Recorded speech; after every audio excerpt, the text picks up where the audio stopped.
जय हिंद स्टूडेंट्स। तो आज जो है हम लोग हिंदी के चैप्टर नंबर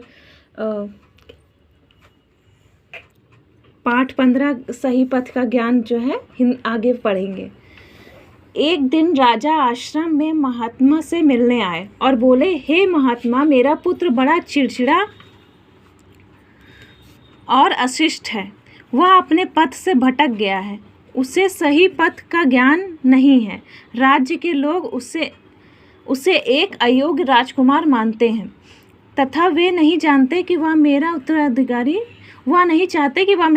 उत्तराधिकारी बने। यह मेरे लिए गंभीर चिंता की बात है।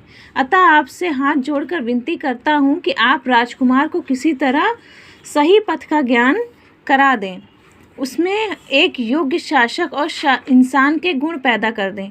महात्मा ने राजा को शांत करते हुए कहा, महाराज, मैं राजकुमार को सुधारने का प्रयास अवश्य करूंगा, परंतु यदि आप मुझे अपने तरीके से कोशिश करने दें तो। राजा बोला, हे महात्मा, आप जिस तरीके से चाहें उसे शिक्षा दें, परंतु उसे सुधार दें। राजा ने अनुमति प्रदान कर दी। अगले दिन महात्मा राजकुमार के साथ लेकर महल के एक विशाल उद्यान में भ्रमण करने निकला। भ्रमण करते हुए महात्मा एक स्थान पर रुका और उन्होंने पौधे की ओर संकेत करते हुए राजकुमार से बोला, राजकुमार, इस नन्हे पौधे को एक पत्ती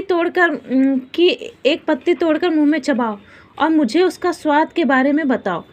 राजकुमार ने उस पौधे की पत्ती तोड़ी और उसे मुंह में रखकर चबाने लगा। एकाएक उसके चेहरे पर क्रोध भाव प्रकट हुए और बोला, आपने मुझे यह पत्ती चबाने के लिए क्यों कहा? देखते नहीं इसका स्वाद कितना कड़वा है, पीड़ादायी है। यह नन्हा सा पौधा अवश्य कोई विषैला पौधा है। यदि इसे एक वृक्ष के रूप में फलने फूलने दिया गया तो अनेक लोगों को स्वास्थ्य के लिए खतरा उत्पन्न कर सकता है। यह कहते हुए राजकुमार ने नन्हे पौधे को जमीन से उखाड़कर अपने पैरों के नीचे रौंद दिया।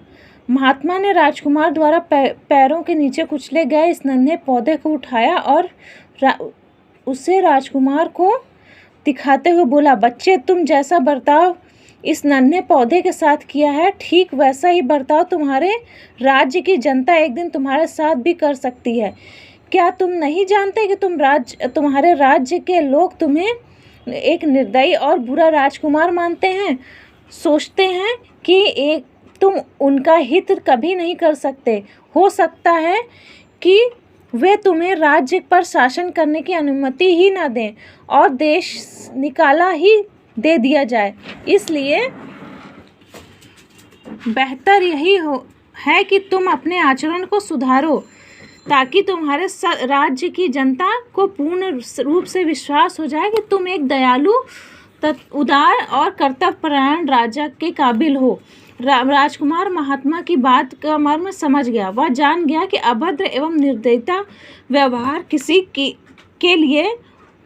दिल को नहीं जीत सकता है। उसके लिए तो व्यक्ति को शिष्ट एवं दयालुता का व्यवहार का पालन करने की आवश्यकता होती है।